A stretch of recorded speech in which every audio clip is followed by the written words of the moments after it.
झरिया, एक बार इस नाम को तो आपने जरूर सुना होगा।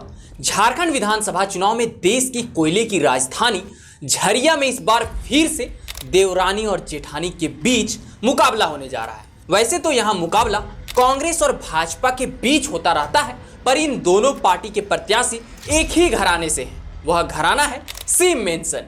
पिछली बार सहानुभूति की वोट से जीतने वाली पूर्णिमा सिंह इस बार पानी और विस्थापन के मुद्दे पर पूरी तरह से घिरी हुई है। ऐसे में रागिनी और पूर्णिमा नीरज सिंह के बीच मुकाबला होना तो तय है, लेकिन इस बार झरिया की जलती आग को बुझाएगा कौन, इस पर कोयलांचल की नगरी की सियासत पूरी तरह गर्म हो चुकी है।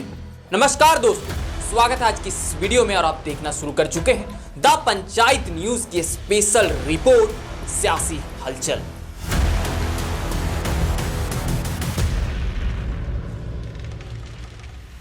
नीचे आग और ऊपर दौड़ती भागती जिंदगी। हम बात कर रहे हैं झरिया की। यहां नीचे आग के दो मायने हैं। पहला मायने तो झरिया के नीचे अलग अलग इलाकों में लगी आग की है, तो वहीं दूसरा मायने एक ही घराने के बीच अंदर अंदर सुलग रही बगावत की आग की है।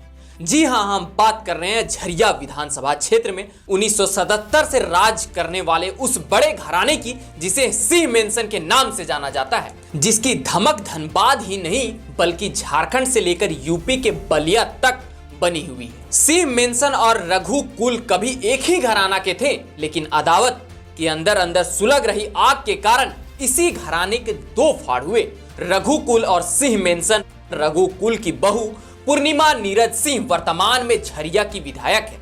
इसके पहले सिंह मेंशन के संजीव सिंह यहां के विधायक रहे, लेकिन इस बार झरिया विधानसभा से बीजेपी की टिकट पर संजीव की पत्नी रागिनी सिंह चुनाव लड़ने वाली है, तो वहीं दूसरी और कांग्रेस के टिकट पर पूर्णिमा नीरज सिंह मैदान में उतरने वाली है।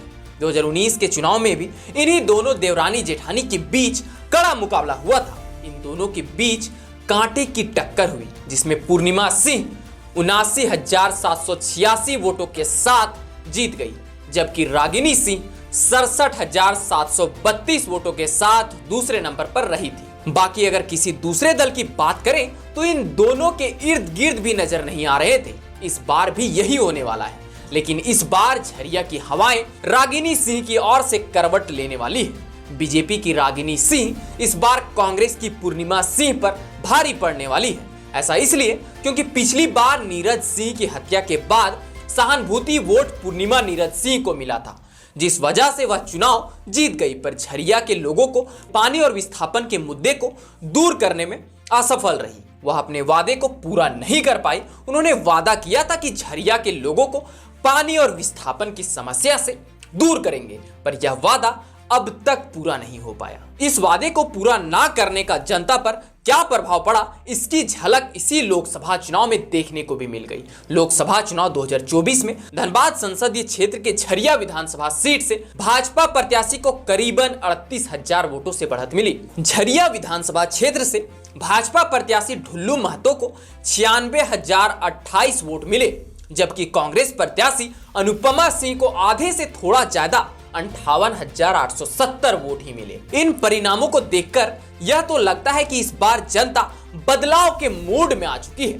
लेकिन इस पर अभी कुछ कहा नहीं जा सकता, क्योंकि झरिया में दो ही सबसे बड़ी समस्या है, एक तो पानी और दूसरा विस्थापन। इन दो मुद्दों को लेकर ही हमेशा झरिया में चुनाव लड़ा जाता है। लंबे समय से झरिया विधानसभा के लिए पेयजल एक बड़ी समस्या रही है। यहाँ चारों तरफ कोयले की खान, और इस कोयले की खान में लगी आग की वजह से यहाँ के भूगर्भ का जलस्तर काफी नीचे चला गया है, जिस वजह से यहाँ पानी की घोर किल्लत रहती है। हर बार चुनाव के समय सभी पार्टियों का यह एक बड़ा चुनावी मुद्दा रहता है। सभी दल के प्रत्याशी पानी दिलाने के नाम पर ही चुनाव में वोट मांगते हैं, फिर चुनाव जीत जाने के बाद सब भूल जाते हैं और समस्या ज्यों की त्यों बनी रहती है। झरिया का दूसरा सबसे बड़ा मुद्दा विस्थापन है। झरिया के 85% का भूभाग आग से प्रभावित क्षेत्र है, जहां सांस लेना लोगों के लिए काफी मुश्किल भरा होता है। ऐसे स्थान पर जान जोखिम में डालकर लाखों लोग रहने को मजबूर हैं। इन लोगों को सुरक्षित स्थान पर पुनरावास करने के नाम पर भी हर बार यहां से वोट मांगा जाता है, पर चुनाव जीतते ही नेता अपने वादे को भूल जाते हैं और चुनाव आते ही विस्थापन का मुद्दा बड़ी तेजी से याद आने लगता है।